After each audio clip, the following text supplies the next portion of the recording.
please help me welcome David Peterson. Thank you.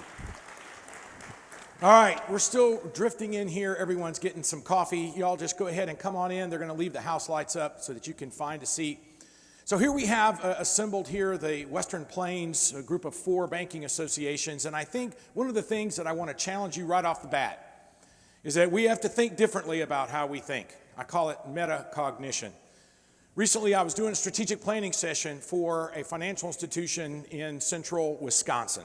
And as a part of that strategic planning, they had a group of officers from the bank, and they had the board there. And the bank had undergone a series of exercises to diagram out what it would take to actually open a new account if somebody walked into one of their retail branch.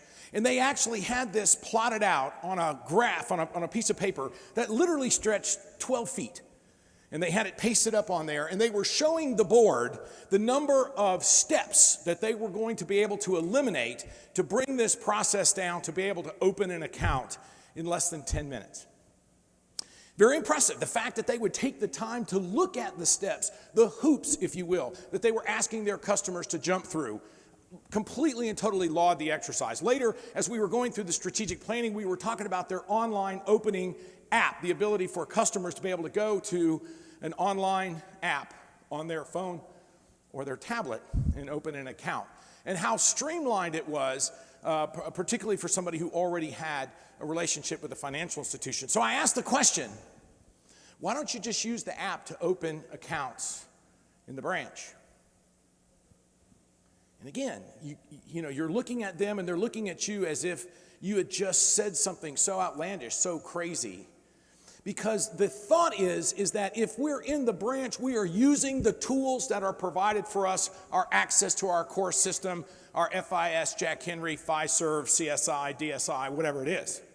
And the idea that you would actually come into the branch and just use this tool which is so quickly open a new account instead of taking them through even the streamlined number of steps was a foreign concept. We have to think about how we think. As financial institutions, you have an outstanding idea about what it is that you do. And I'm challenging you today to have an open mind. I'm asking you for the next hour or so to have an open mind about what it means to be a banker and how you could potentially see a different future for you and your institution in thinking differently. Now, let me ask you to do this. I want you to imagine that you're at a social event. Maybe you got invited to a party. Maybe it's a holiday time and you go to an event and you wind up meeting people that you don't previously know. And one of the most common things that people would say is, what do you do? Right? You meet somebody and they say, what do you do? So I want you to imagine in your mind right now that you're at this social function. Somebody that doesn't know you and you don't know walks up and says, what do you do? In your mind, what would you say? Say it right now. Say the words in your head. If I walked up to you and you didn't know me and I said, hey, what do you do? What do you say? I want you to actually think about that in your head, what it is that you would respond. And hang on to that for just a minute. We're going to circle back around to it and get to it towards the close of the presentation. The question that I want to ask you today is, do you know your why? Do you know your why? Because I would argue that most of you, in what you said in your head, is your what. But what you need to know is your why. And I want you to think a lot today during this presentation about that 3-letter word, why. We're going to talk about why a lot because I think why is one of the most crucial elements that we could be thinking about in our financial institution, particularly in our strategic planning. Y'all go ahead and come into the middle. Don't worry about it. Just pass by all of those folks. Come right down in the front. You're not bothering anybody. Find a good seat. There's a splash area right here down front, like at SeaWorld. Get right in here. I didn't realize with these lights how washed out that orange was going to be. Can you all read that in orange? Can you even read that? Can you see it enough? Okay. So in addition to your why, do you know your customers and your prospects' why? If I ask you the question, why does somebody bank with you? What would your answer be? How would you respond to that why? So we have our why, what we are doing as a financial institution, that we need to understand our why. But our customers and our prospects also have a why. And we need to be especially attuned into that why. Think about this. Your future customers, those customers who are going to generate the vast majority of your profit beginning around 8 years from now, are today who we would call the millennials. Right? And if somebody were to ask a millennial today, say somebody was 28 years old, or 22 years old, or even 18 years old, getting down into the very end of that generation. And let's say there was a parent who was talking to their millennial child and said, you need to go open an account at the financial institution. What is it that millennial might say to their parent? They would maybe say one 3-letter word. Why? Why? In their minds, Venmo may represent all of the banking that they may ever need. That's not true. And we're going to talk a lot about how you can change that why, understand that why, and convert them over to what you're doing and engage them in your why.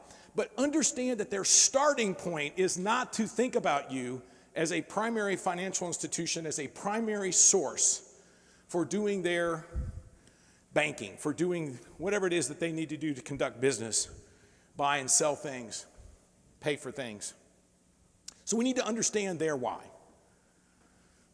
Now, how many of you think that you have loyal customers? Do you have loyal customers? Well, a few of you. I would say that there's a big difference between a loyal customer and a repeat customer. Most of the customers that we have are repeat customers. They're not truly loyal customers. There's a big difference between a repeat customer and a loyal customer. And so when we start talking about how loyal are our customers, then we have to think about what that really means. It turns out that there are 2 ways that you can influence somebody's behavior. You can manipulate or you can inspire. Manipulate or inspire. How many of you believe that as a part of your bank's strategy is to manipulate your customers?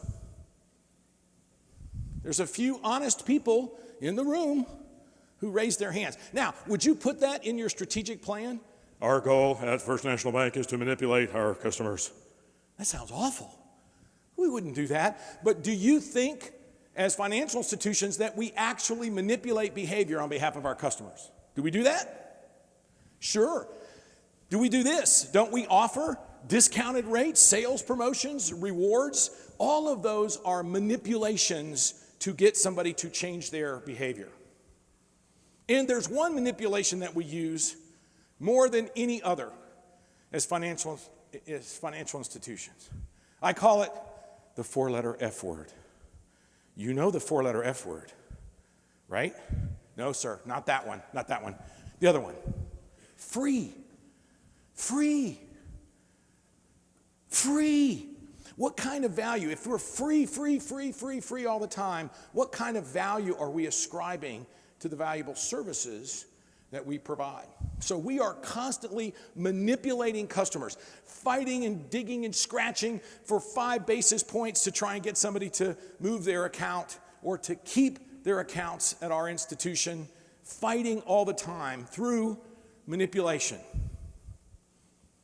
It's not necessarily negative, it's just sort of kind of how we've organized the game based on how we're competing against other financial institutions in our market.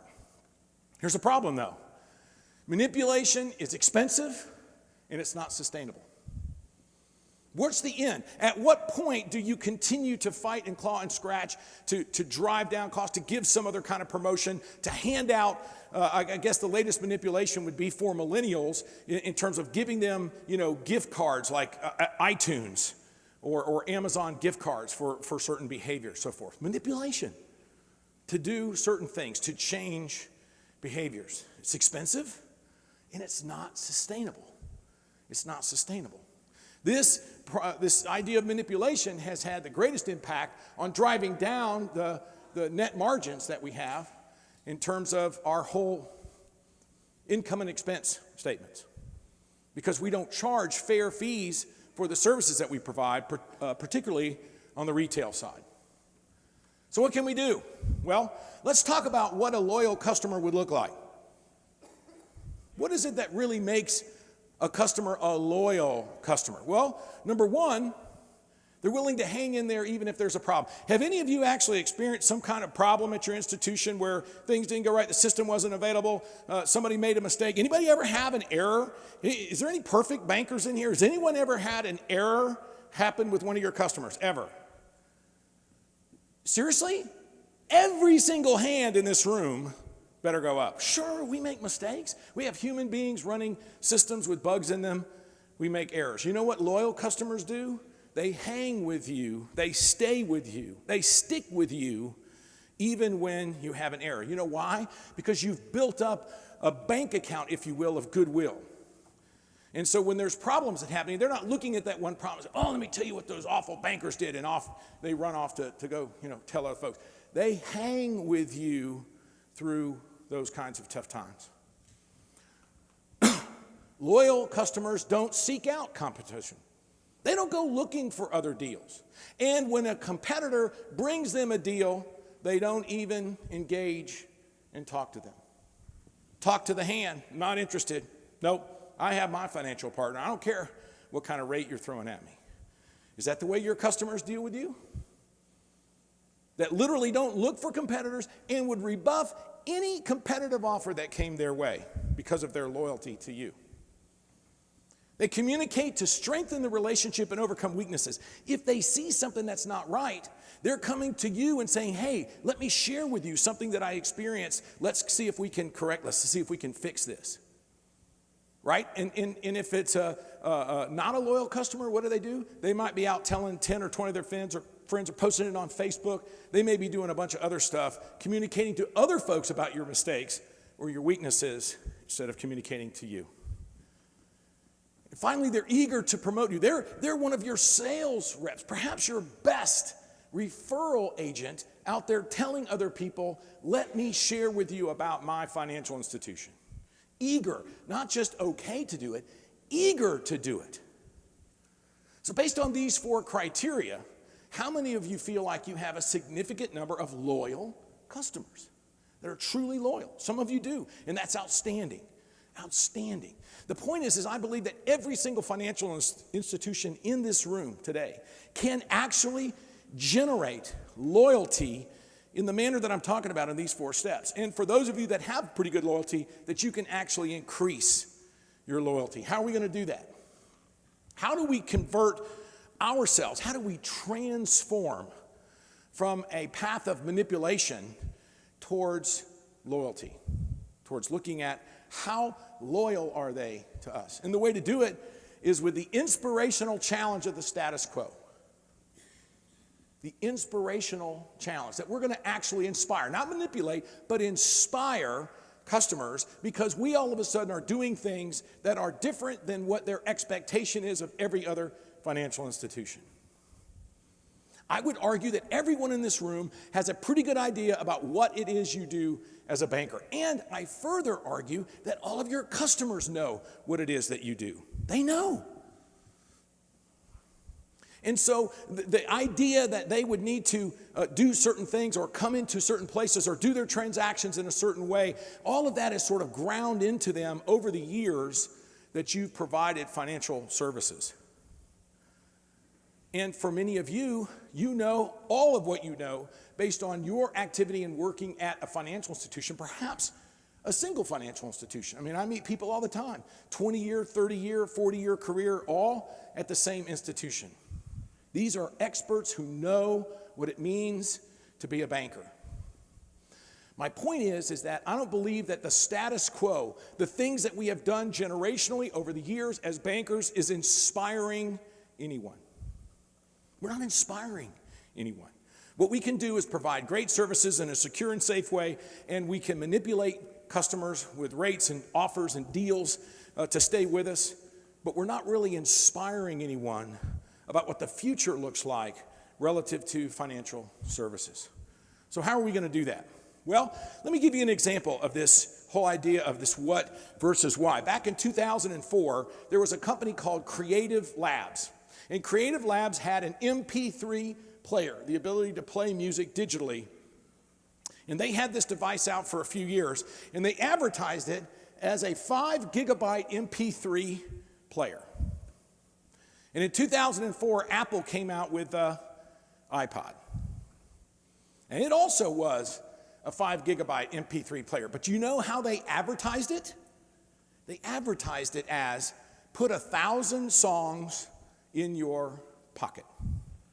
Now, my question to you is this. If there's one company that says they have a 5 gigabyte MP3 player, and another one says, hey, you need to have 1,000 songs in your pocket, which one of those actually inspires you? Which one of those actually makes you sort of say, hey, I'd like to have 1,000 songs? Would you go, wow, I really need a 5 gigabyte MP3 player? No, but 1,000, I can have 1,000 songs and, play whatever. Now, that's the difference between a what and a why. A what and a why. Apple knows their why. Apple speaks, eats, breathes. Everything that they do is ingrained in their why. And unfortunately, regardless of whether or not we're just meeting someone or how we actually do sales presentations in our institution, we are constantly stuck in what? What we do, not why we do it. And we have to change that. We have to change so that we know our why, that we know our why as an institution, and everything starts with why and then ends up with what, not the other way around. Think about it. If Creative Labs was looking at this, you could say that there was this circle, and they were trying to figure out how they were going to explain something. What they would do is they're looking at this outer circle, which is the what. The what is what every organization on the planet knows what they do. Creative Labs, what is we build 5 gigabyte MP3 players. That's the what. Every one of you in here knows your what. And I would argue that every one of you has the same what.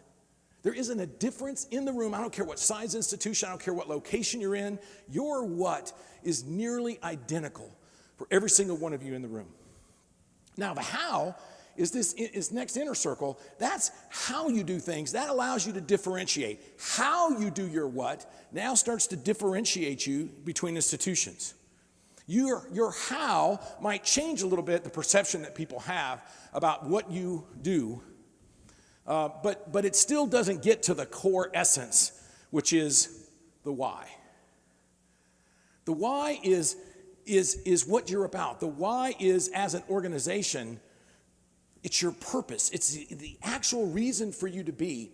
And it's very interesting because when I do strategic planning, a lot of times they focus on metrics like income and expense and profitability. And these are all important things. But you know what? Those are all lagging indicators. Those are things that occur when you know and execute on your why. When you do your why right, then income and earnings and other things like that follow. How well you're doing your why turns into things like revenue and earnings. It's not the other way around. So the very reason that your organization exists is your why.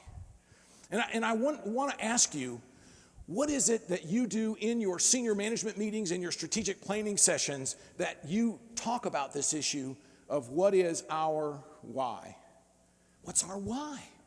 Why do we do what we do? What is our core purpose for doing this? And when you start down that path, what you're going to find is that most of you will start to talk about what you do. And you have to realize, wait. That's not a why. That's a what. Why do we do that? And as you start to take that step away, you can start to peel back that onion to really kind of understand what is it in the underneath core beliefs that you have. And maybe, just maybe, as an organization, you say, we need to change our why. If we're going to be successful, if, like Trent was talking about, hey, maybe your goal is to sell the bank in the next couple of years. Hey, that may be the right strategy. But if you're not going to do that, and if you're going to be around in 5 years, or 8 years, or 12 years, is your why that you have today sufficient to basically be compelling to those individuals and businesses who are going to be your best, most profitable relationships. You're going to have to examine your why. So if you think about, go back to Creative Labs, their why, they said, we make great MP3 players. So in their minds, they're saying that's their why, but that's really their what? Apple, on the other hand, might say, hey, we believe in challenging the status quo and thinking differently. We make beautifully designed and beautiful to operate products. And we just so happen to make really great MP3 players. Right? There's a big difference in the why between those two companies. And that's not the only reason that Apple dominated the MP3 market, but it's at the core of why Apple is so successful and blew away all of their competition, Microsoft, Creative Labs, basically everyone else who was in their space. They said it's not about making this product. It's about a beautiful design that is beautiful to use and challenging the status quo. So we need to focus on our why. And I don't know if any of you have read this book. It's called Start With Why, and the author's name is Simon Sinek. And if you haven't read this book, I encourage you to get it. By the way, I see some of you taking pictures and taking notes. You're going to get this presentation, be able to download it from the website. So you're going to get all of this information. I encourage you to go get this book. In fact, this would be a great book for those of you that actually do, like your senior management team, and the CEO will give everyone a book and say, read this book, and then you'll have a discussion about it. This is a great book to do that with. If you guys have strategic planning coming up later this summer or in the fall, this would be an outstanding book to use as a part of the discussion of what is your why. And as a part of this, what's really interesting to me is that it's not just an opinion. It's not just Simon Sinek's opinion about this, although his opinions are really good. It's biology. It's biology. What? Yeah, it's biology. Turns out there are two parts of our brain that are at play here. Number one is called the neocortex. This is the what? This is the what part of our brain, where we understand facts and figures. And, if we had a brochure that talked about all the different types of accounts, you'd see all of those bullet things. Our neocortex is what would be evaluating all of those things. But there's also the limbic brain, and that's really where the how and the why exists. It's more deeper inside. And it's really interesting because when you look at this idea of a gut feeling, you've ever had a gut feeling about something? Or you say something like, ooh, I really feel in my heart that this is the right thing to do, right? Or, ooh, that seems kind of sketchy. I have a gut feeling that that's bad. Those thoughts are actually originating in your limbic brain. But you know what? The limbic brain is not in charge of speech. It doesn't know how to talk. So have you ever had a gut feeling about something, and then your spouse or somebody else, another officer of the bank says, well, what are you feeling? And you can't explain it. You can't really explain it, but you have that feeling.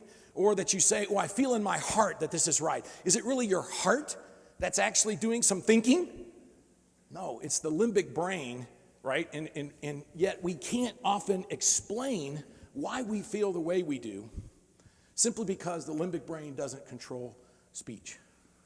So it's this limbic brain that we're trying to touch, that we're trying to reach out and make an impact on our customers, to where they have a gut feeling about our institution that's different than any other sort of regular run-of-the-mill financial institution that they have experienced, or that they have this sort of grounded in. This is what a financial institution does.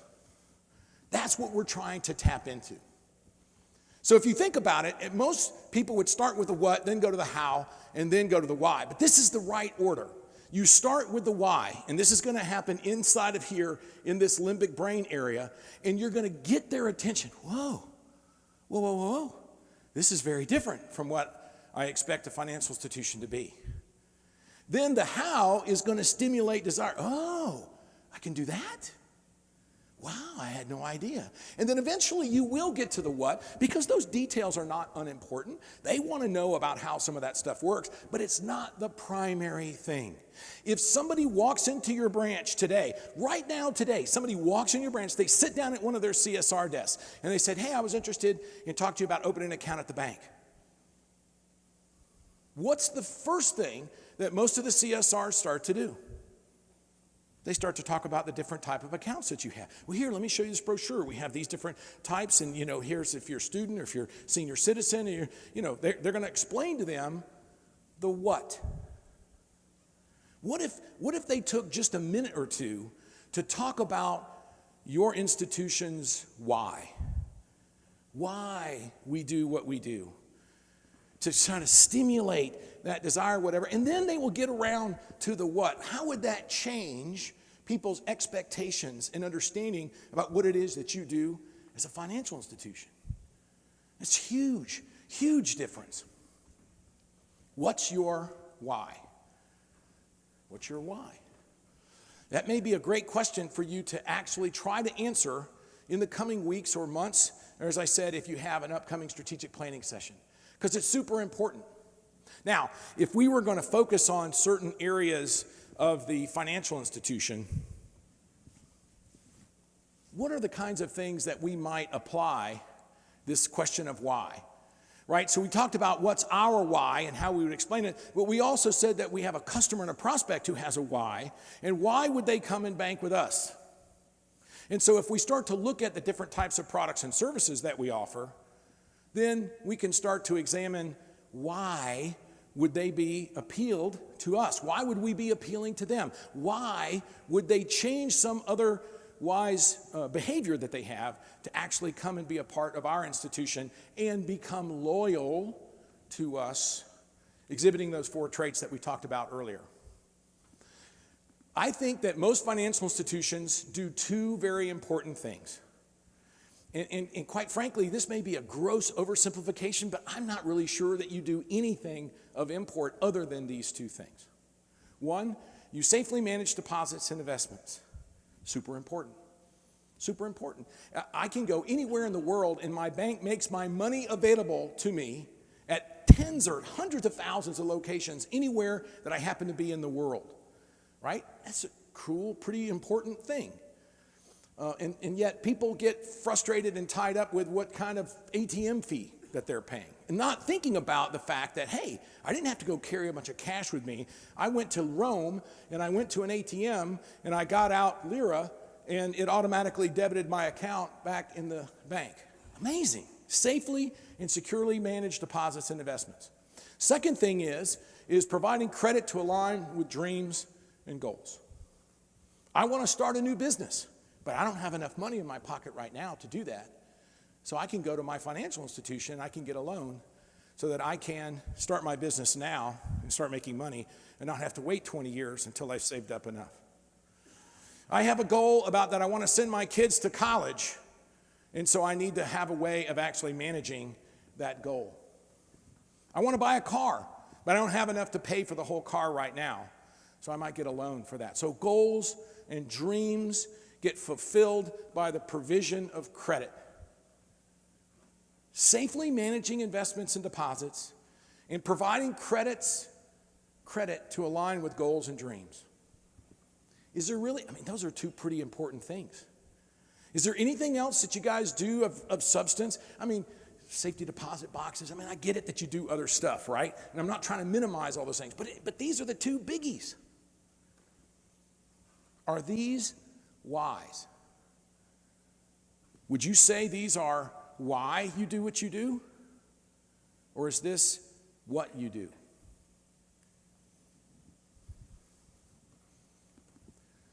Let's suppose we looked at some financial services and applied this idea of why, or why we might need to transform those to be more innovative, to more changing the status quo within our financial institutions. Okay? Let's start with payments. Is anybody aware that there's a whole bunch of talk going on right now with faster payments, same day ACH? There's a ton of stuff going on with payments. And then from a digital standpoint, there's all of this conversation about Bitcoin and other types of cryptocurrencies. Are these going to be mainline products and services that every financial institution would offer to their customers? I don't know. I would say this, that same-day ACH, if you're a financial institution, you're participating in same-day ACH whether you're actively participating in it or not. So same-day ACH for credits has already occurred. Debits is actually just around the corner, a few months away in September. Same-day ACH debits would happen. Many of you here are not payments professionals. You're senior managers and so forth. But I encourage you to make sure that you're informed about what your financial institution's stance is regarding same-day payments, because you don't want to be asked a question by one of your best customers about same-day ACH and you be unaware. So you need to have at least a 20,000-foot level understanding of what same-day ACH means. Now, faster payments is an initiative that started by the Federal Reserve, and they've been working over the past, 12, 14, 16 months, something like that, on a project that would actually create a new type of payment. Not faster ACH or faster checks, but an actual new form of payment. And they've got a big cross-functional group that's working on that. I'll be honest with you, I don't know if anything is going to come out of it. It may be one of those things where instead of the Fed putting their foot down and saying, this is the way we're going to do it, everybody get on board, there might be 2 or 3 or 5 or 8 different solutions that are offered. And if 2 or 3 or 5 or 8 solutions are offered, I don't know that it's going to be viable.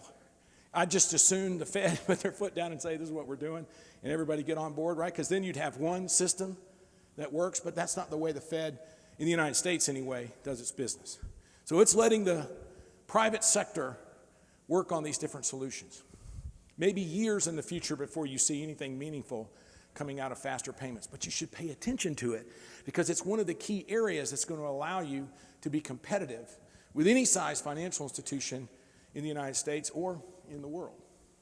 So this idea of payments is certainly an area where we could focus some time and attention thinking about what our why. Why do we do what we do in payments?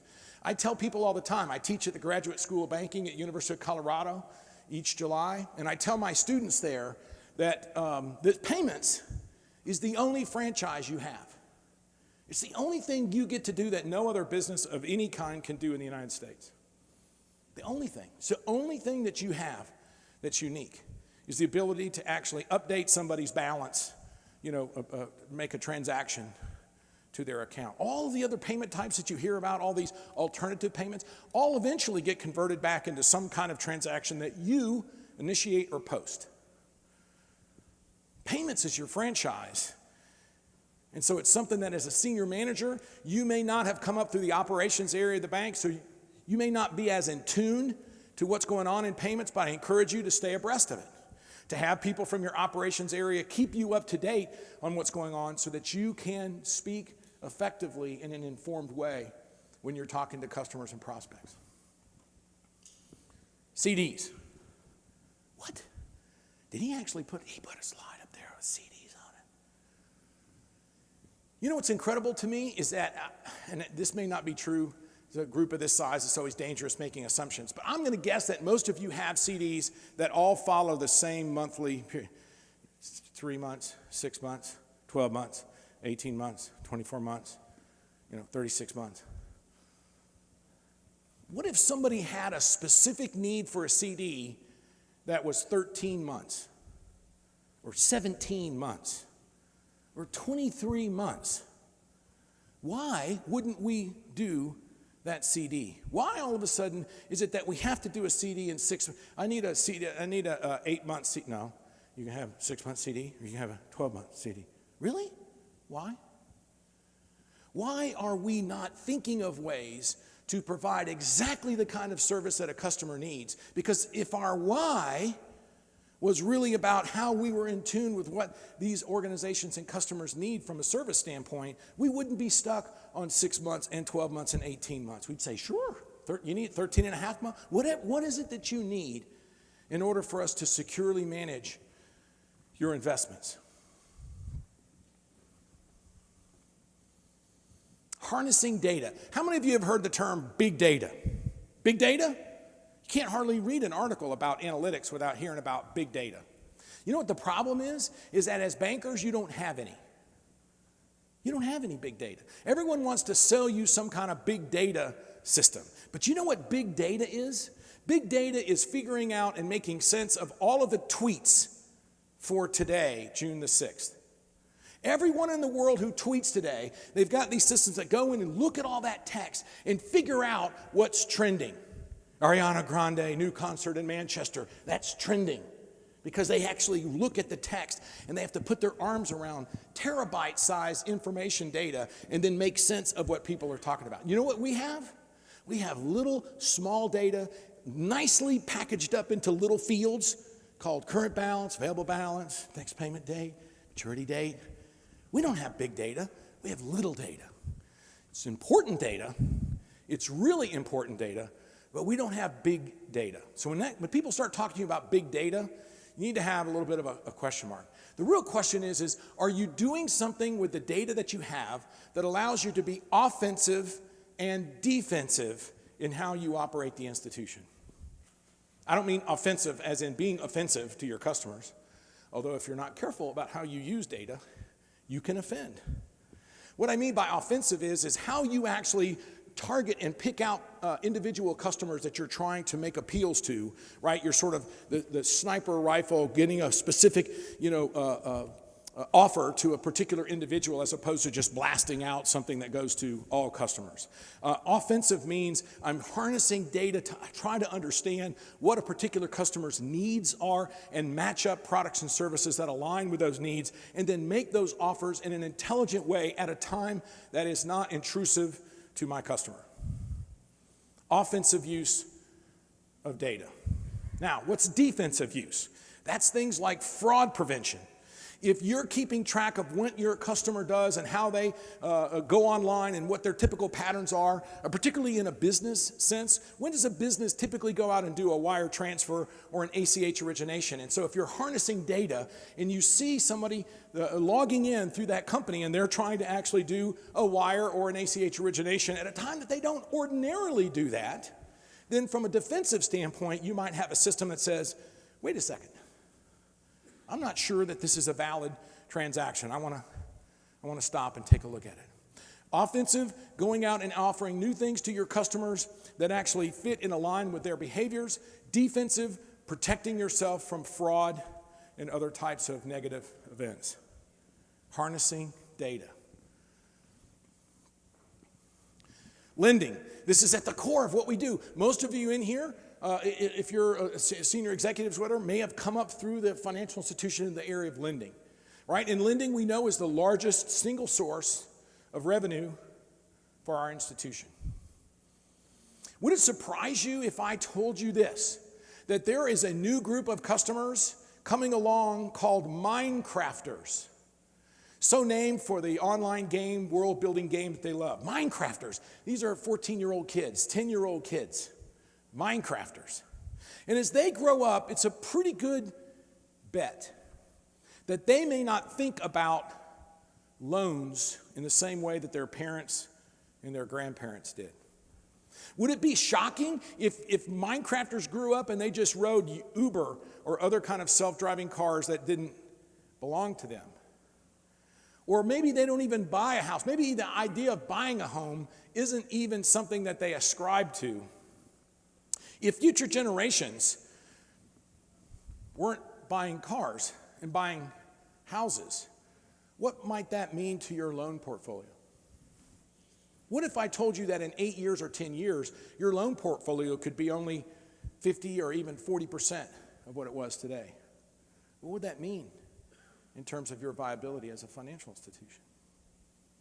We have to think about things like that. And if we were starting to really examine our why, we might start thinking about loans in a totally different way, and we'd look at this thing that they have online called crowdfunding, crowdsourcing. Basically, somebody wants to go get some money to go do a record or to go create a project for a church, or somebody has something meaningful that they're trying to raise money, and they go out and they say, we want to get these small micro donations and please donate to our cause.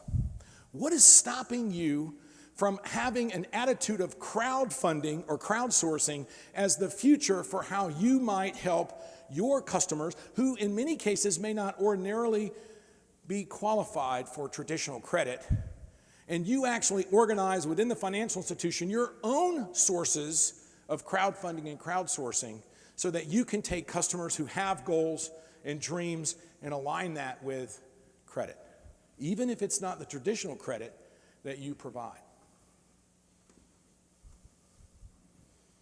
My daughter lives in Cody, Wyoming. I got the chance to actually visit with her over the last couple of days before I came to Rapid City. And she's always had an account at Bank of America. She just recently switched over to a community bank there in Cody, Wyoming. And she and her husband are looking to buy a house. And so they went to the bank and they got a pre-authorization letter, which they were able to use with somebody that they just put an offer on the house. And because they had this pre-authorization letter, it actually gave them an advantage over another couple who were trying to buy the same house who didn't have that pre-authorization letter. Now, my daughter Kelly has literally grown up since she was so small, hearing me talk about banking and banking services and online services, whatever. She's not a typical millennial, right? She's been around me to know and understand the value of a financial institution. But how many of you have potential customers who wouldn't see that value, who wouldn't understand the ability to come in and actually pre-qualify and get a letter from you so that they could actually go and get a mortgage? The only thing they may know about the word mortgage is what they see on TV through what? What's the one they know? Rocket. I'll just go to the Rocket. That's what they think. Hey, we'll just go get whatever we need from the Rocket. Because if all you actually know is from television commercials, and if we're not telling our why, if we're not telling our stories, then why would they have any understanding or thought that we would have services that are important for them to access? Finally, the retail branch. I was sitting in the back of the room and heard Trent talk about this idea of the retail branch and how, I forget the number of years he said, but he says 43% reduction in retail. Has everyone seen this retail branch reduction, right? The branch counts are crazy low. You know what the problem is? You have bricks and mortar in the dirt. I've been working on this dust that you would sprinkle on the roof of your building and then you spray it with water and it shrinks your branch 60%. Wouldn't that be handy? That'd be super handy. I'd be a really rich guy. Unfortunately, all my tests so far have failed. It doesn't work. So now we're stuck with a 5,000 square foot branch, but we only really need 2,200 square feet. Or we have a 3,000 square foot branch, we only need 1,800 square feet. So what do? This is an area that I think really, we could really have some innovative conversations about what to do with the retail branch. Because I will tell you right now that in my opinion, your retail branch is a differentiator over other types of services. If you think about Venmo, if you think about Rocket Mortgage, if you think about all of those things, what don't they have? A physical presence with somebody that they can come in and talk with. And yet what we're doing as financial institutions is we're figuring out how to get fewer and fewer people to work in these big branches based on efficiency ratios. It's awful. I think it's a mistake. So let's spend just a few minutes. Let's say if we wanted to focus in just on this one, and we wanted to kind of look at it a little bit differently, we could talk about any of these, but let's talk about the retail branch just for a few minutes and focus in on how we could apply this concept of our why changing as it relates to the retail branch. So here's 5 why questions that we're going to ask, right? Number 1, why change the status quo? Why do anything different in our branch than we're doing today? Can anybody answer that? Because there's very few people in there, right? That would be a reason to do something different, is because it's not anymore a destination. 2, why is it important? Why is it important? Is it? Is it important? I think it is, because if you look at the organizations that are highly successful, i.e. Charles Schwab, there's a reason why Charles Schwab, wildly successful online broker, had a task, a strategic initiative to put a physical retail building within 1 hour of 90% of the U.S. population. There's a reason why they wanted that to be a destination place, but you can't go in there and do transactions. All the transactions are done online. They want to have interactions with folks to talk about goals and dreams and to talk about investment planning, not to do transactions. Why is it important? Why does it have value? We're going to have to spend some money if we're going to change what we're doing now. What's the value? We need to answer that question. Why should people care? If we changed dramatically what we were doing in the branch, why should people care? Is it possible that this new customer who we desperately need to have filling the top of the funnel will look at financial services differently if we chose to do things differently, particularly in our retail branches? So why do it? So those are the 5 questions that I want us to explore, the 5 whys. And so we might ask this question: why does any customer need to come into your branch? Why? Why do they need to go there? Why would they want to go there? If your customer's why is transactions, if we're saying that their why is really the what they need to do, but let's just suppose that we were ascribing their why to be these things. If it's transactions, they have mobile banking, mobile remote deposit capture. They have all of this EFT, POS, ATM, ubiquity everywhere with smart ATMs. They have online help and chat bots and everything else. Why do they need to come to your branch? They can literally do whatever it is that they want to do with this. Open an account, deposit funds, pay bills, transfer money. Why? If I can bank anytime I want to with whatever device I happen to have in my hand, 24 hours a day, why go into your branch? I would argue that there probably isn't a good reason if the branch that you have is the traditional branch that pretty much everyone has. So let's talk about it. What if your why was this? What if your why was to challenge the status quo? What if your why included something that says, we're not going to do banking the way everyone else thinks banking should be done. We're going to challenge the status quo. And we're going to be innovative wherever you bank. We're going to be innovative if you're online. We're going to be innovative if you're at the ATM. We're going to be innovative if you're on the device. And we're going to be innovative in our retail branch. Now, stay with me here. Here is my little graphic drawing of a traditional sort of rectangular branch. So if you think about it, you're coming in the doors down here. You've got a teller line that's sort of at the end of that view. You've got a document station that's probably somewhere here in the middle. And many banks have these 4 quads. You have 4 desks that are there on the corners. Now, some of you have different configurations, but just go with me here as this. Would you agree that at least this is a fairly typical representation of what your bank lobbies look like? Is everybody with me? On the same page? Okay. Now, here's what we want to do. I want to actually look at this in 6 zones. I'm going to separate out each one of these different places in the branch to a different zone and say, how can we change why? How can we change our why related to the thinking about those zones, right? So let's start with right here, zone 1. What do you notice about this desk? Does somebody work at this desk? No. Do you have those kind of desks? How many of you have a desk that's in your lobby and it's obvious that nobody works there, right? It's just a clean desk, right? And so it's just because you have fewer and fewer people there. It's not a desk that anyone sits at. And if anybody walks in and looks at it, they can tell that nobody sits at that desk. So let's transform it. Let's turn that desk into an area where we can do consultative selling. And by consultative selling, we get rid of that desk, and now we simply put out a table. And on that table, we're going to put the different types of devices. And very much like when you go in an Apple store, people can pick up things and touch it and play with it. And you have somebody that's standing there next to them that's helping them understand all the different types of devices and services that the financial institution's offering. And they can be interactive with those devices. Instead of me sitting here and I have this big desk, and then Scott is over there, now Scott and I are standing next to each other. And we're having this conversation about the kinds of things that I can do for Scott and whatever his needs are. Now you have the people who are going to be manning this are going to be highly skilled. They're going to know about how all of that stuff works.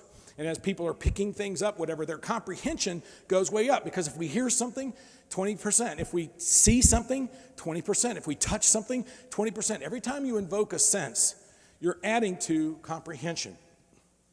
And this can be both retail and commercial. You can either have them commingled or you might have a separate desk that's focused exclusively on the commercial side that has more of the business type activity. But you get the idea that instead of that desk, you've now got an interactive area for people to be able to explore and talk about the services of the financial institution. All right, let's talk about zone 2. This is the next zone right here that we want to transform. It's down here in the lower left, and as you can see, this is another desk that there's nobody that works at. I've been in numerous financial institutions over the past 5 years, and out of the 4 desks that I typically see that are in this sort of retail area, most of them have 2 of those desks that are not actively in use. So let's transform that one. This one is going to be a little bit different. We're going to transform this into an area for education. In the branch. And what's going to happen is we're going to have scheduled classes that occur right there in the branch with somebody who's actually going to be teaching about different types of subjects. And it's going to be on a schedule so people know that at 10 o'clock on a Tuesday, there's going to be a class. They can go online, a great use for your social media. They can go online and see what classes you're offering and when. And they don't have to schedule. They can just show up, take a seat, and take a class. And so on a regular basis, you're offering classes that are right there in the lobby on all different types of subjects. You're going to have fun and well-trained instructors.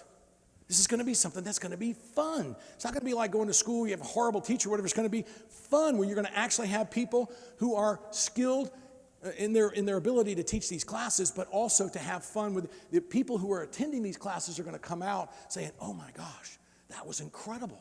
I learned so much about how to set up alerts on my online banking that I can now have better control over my account, and that was a lot of fun. Who do you think they're going to go tell about that experience?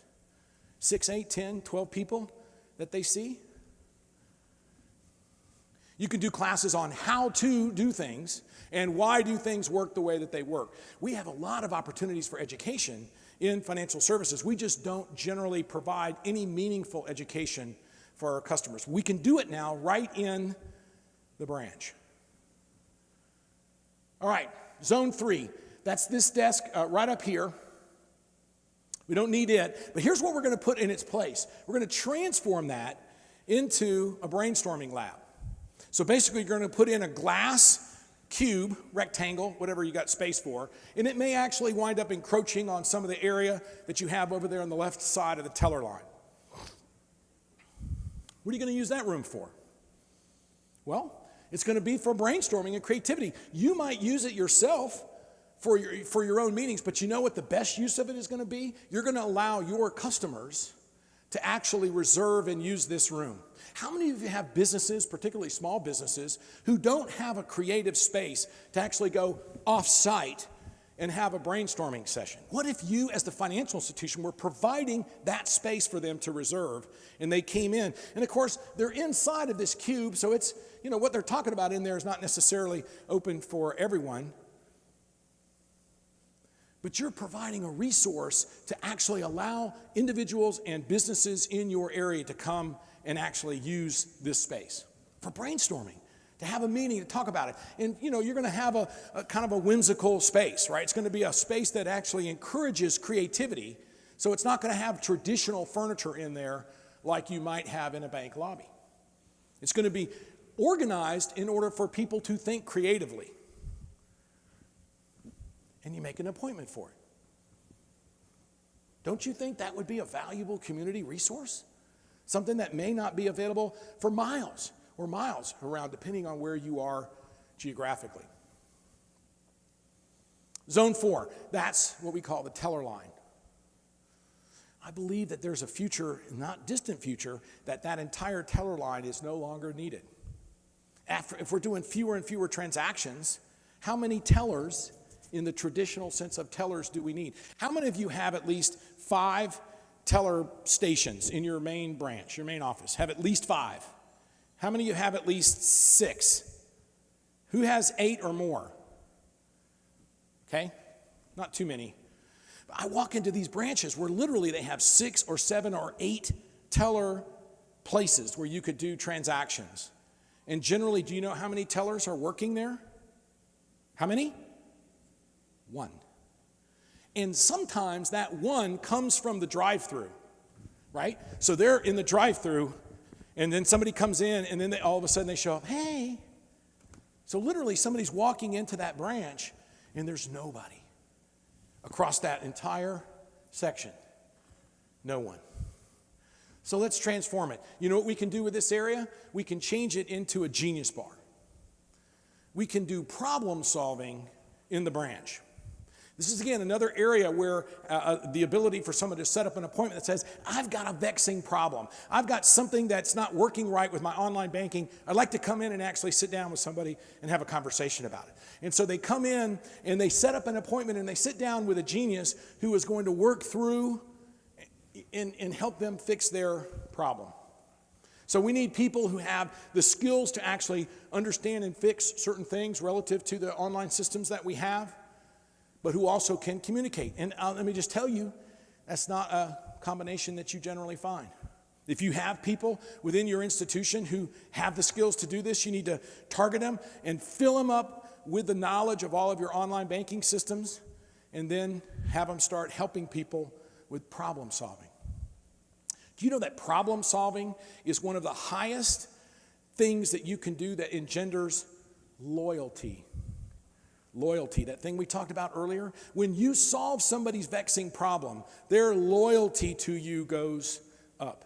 And we have problems that we can fix. But we're not in the problem-solving business because that's not part of our current why.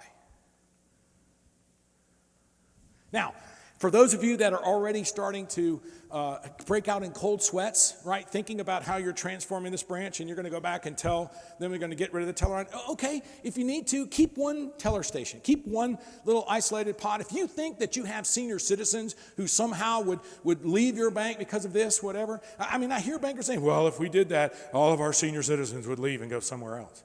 That's nuts. Yeah, I'm not saying that nobody would ever do that, but you know what I find, senior citizens? They would love it. They would actually be fine with it, just like my 87-year-old mom who figured out how mobile remote deposit capture makes her life easier because she and my dad run a Christian campground that's 20 miles away from their bank. She is not backing down in terms of her, you mean I can take a picture right here on the dining room table, right? So when people understand the benefit to them, they're in. We have this idea that our older customers would balk against this without any real meaningful data to back it up. Do you know why women over 50 are the fastest growing Facebook users? Why? Because they want to communicate with their grandchildren. Grandchildren don't call. Grandchildren don't write. Grandchildren do stuff on Facebook. So grandchild has the Facebook page that shows them out working for Habitat for Humanity, and collecting canned goods for the poor, and that's what they give grandma. Look, grandma doing over here. They're on Snapchat doing nasty stuff. Grandma, look! I did this for refugees. Oh, look at Timmy! Isn't he such a nice boy? He's over there, Snapchat. Okay, I get it. That's the reality of it. But we have to understand that we can't project what people are going to think and do based on our preconceived notions of their why. Of their why. Zone 5, down here in the lower right-hand corner. Wait a minute, David, you've covered consultative selling, you've covered education, we've covered problem solving, you've actually given them a place to do brainstorming. What could possibly be in that corner? You know what? This is where we get into the idea of innovation. If I want to try and show my customers and prospects that we are challenging the status quo, what if I transformed this corner into an imagination station? An imagination station would have two very important elements. Number one would be a 3D printer.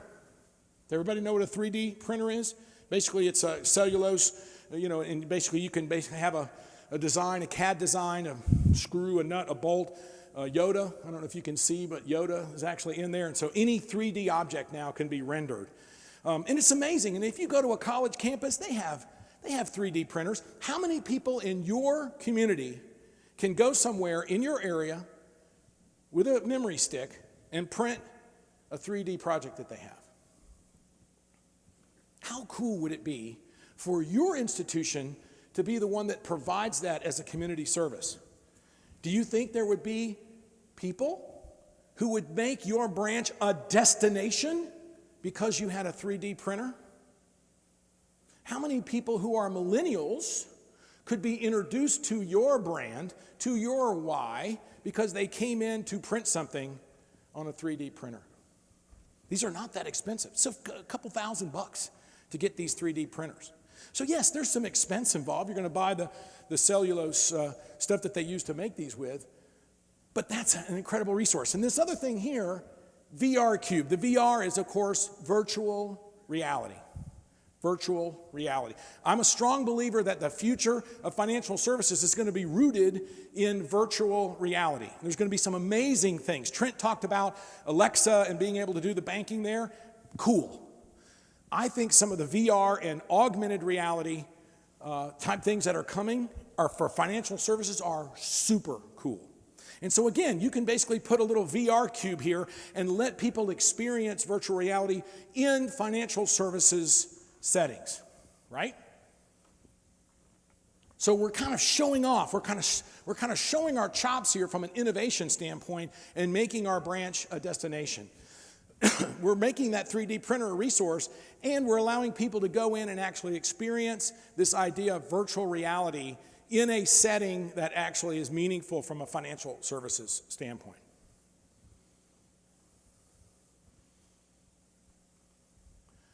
Finally, Zone 6. Does everybody have one of these? What do you call it? Document station? My friend Chris Peterson lives in Summit County, Colorado, and she was in Alpine Bank, and she was with her 12-year-old daughter, and she decided that she needed to go talk with her loan officer, and so she told her daughter, Paige, that she would be just a few minutes, and Paige said, "That's okay, Mom. I'll be over at the donut station." What? Yeah, I'll be over at the donut station. So Chris is trying to figure out what she's talking about, and what Alpine Bank had done is they had taken this device, and that's where they put the donuts and the coffee. So this 12-year-old doesn't know anything about writing out checks or having to fill out deposit slips. She will forever know that to be the donut station. Well, we don't need that thing. We don't need it at all. So if I want to transform that particular area, what I might do is I might have a concierge.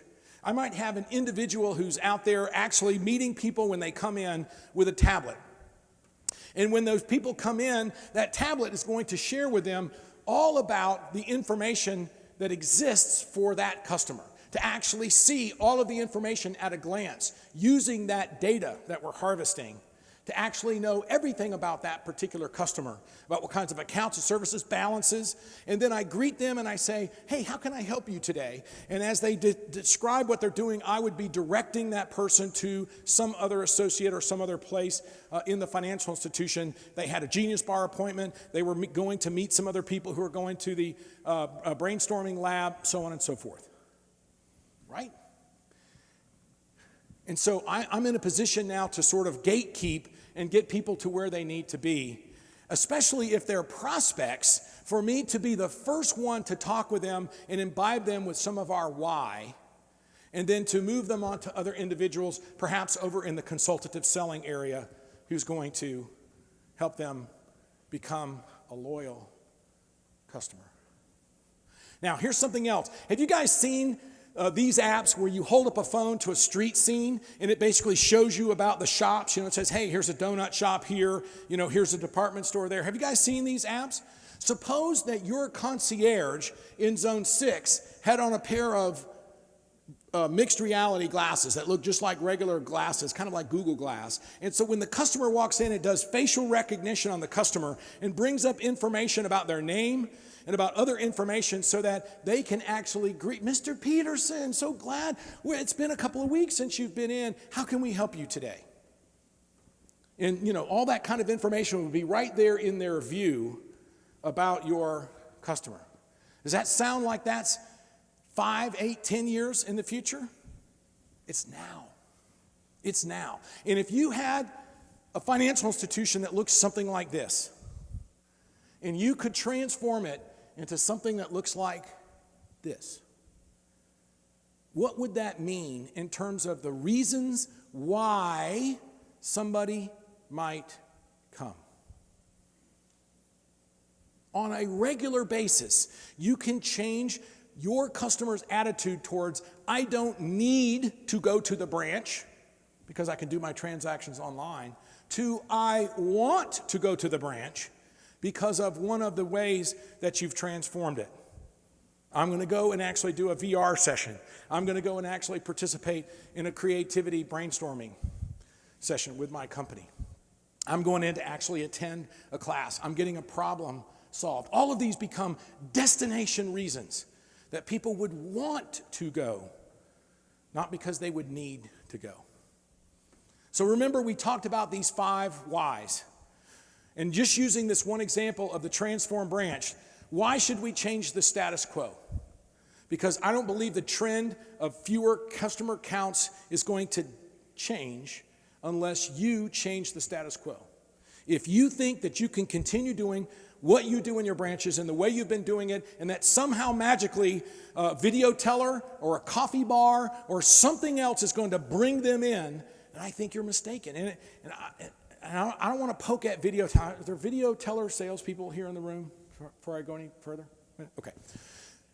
I like video tellers. I think there's a great purpose for video tellers, but it's not a destination. It's not a reason why. Somebody's driving down the road and they could, pay a bill or do a transfer or whatever, and they could just do it on their phone, but they go, wait, remember, First National Bank got those video tellers. Come on, let's go do it there. Brrr.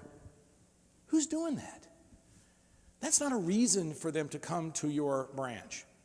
So I think that there is a valid reason for us to change the status quo specifically to drive traffic to come in.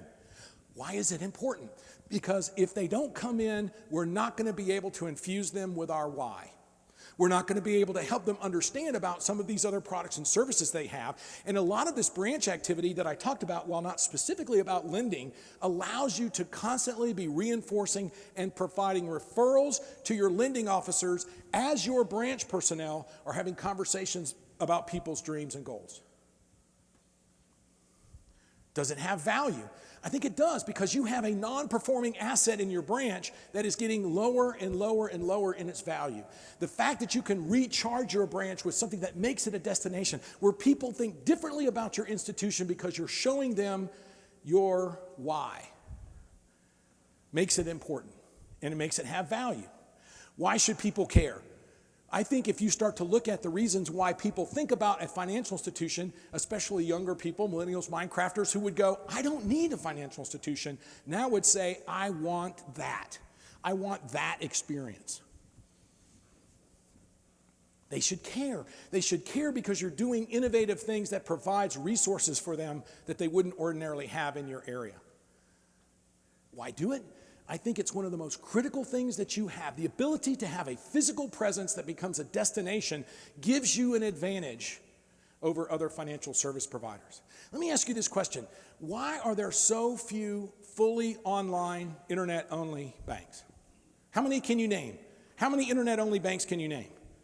Ally? Who else? USAA, they have branches. ING. Come on, who's an online only bank has no physical presence at all? We've had them since 1999. If they were the future, and if we've had them now for 18 years, how come there's so few of them? I think there's few of them because people think about their money differently than any other product or service. They like the idea that there's people in that branch that I can go talk to, even if I never intend to step a toe in there. There's a comfort to that. There's a gut feeling, a limbic brain feeling that gives them comfort that you are there in the bank. So let's make that a destination place. Let's change their why. Why would you go to the branch? Oh, because I'm going to an education class. Because I'm going to go print something on a 3D printer. Because I'm going to go get a problem solved. We can change their why. You have to think about the branch differently. If you look at your branch today, there is nothing inherently in it that tells you how it can transform. You have to have vision. You have to literally change the way you think about what's going to happen in that branch. Finally, remember we started and I said for you to imagine you were at a social gathering and somebody asks you, what do you do?